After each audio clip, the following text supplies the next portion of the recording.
Assalamualaikum warahmatullahi wabarakatuh. Perkenalkan, nama saya Yunita Puspita Ningrum dengan NIM 2005510204 dari kelompok 4 ingin mempresentasikan tentang sistem pengembangan bisnis.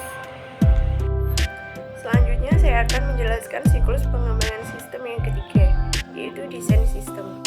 Aktivitas desain interface pemakai berfokus pada dukungan interaksi antara pemakai akhir dan aplikasi berbasis komputer. Para perancang memfokuskan pada bentuk desain yang menarik dan efisien dari input dan output pemakai seperti halaman web intranet dan internet yang mudah digunakan. Kemudian yang keempat yaitu implementasi sistem.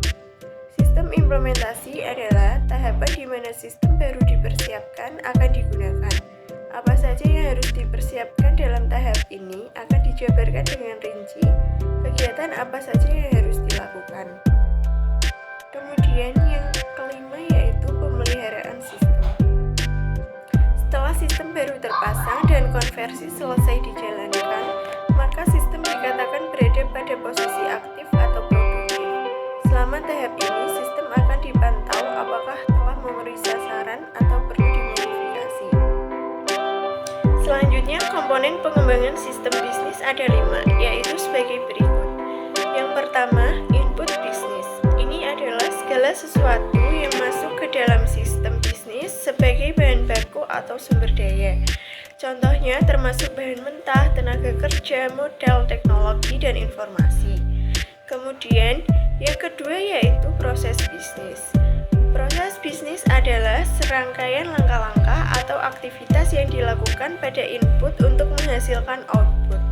Proses ini mencakup semua tindakan yang diperlukan untuk mengubah input menjadi produk atau layanan yang bernilai tambah. Kemudian yang ketiga yaitu output bisnis. Output adalah hasil dari proses bisnis. Ini bisa berupa produk fisik, layanan, atau informasi yang dihasilkan oleh bisnis dan disampaikan kepada pelanggan atau pasar. Kemudian yang keempat, feedback atau umpan balik. Feedback adalah informasi yang digunakan untuk mengevaluasi kinerja bisnis. Ini bisa berupa umpan balik dari pelanggan, analisis data, atau evaluasi internal. Feedback membantu bisnis untuk memahami keberhasilan atau kegagalan prosesnya dan melakukan perbaikan jika diperlukan. Kemudian yang kelima yaitu lingkungan atau environment.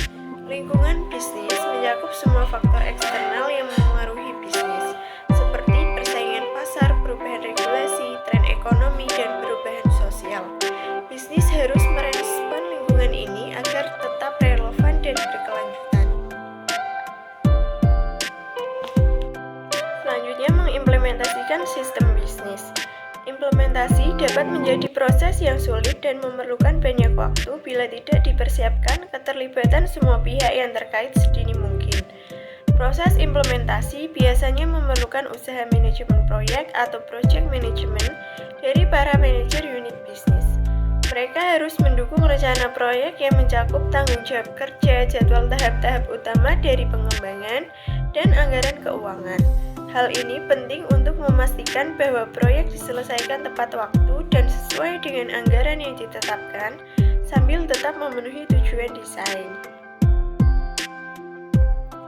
Sekian dari saya, kurang lebihnya mohon maaf. Wassalamualaikum warahmatullahi wabarakatuh.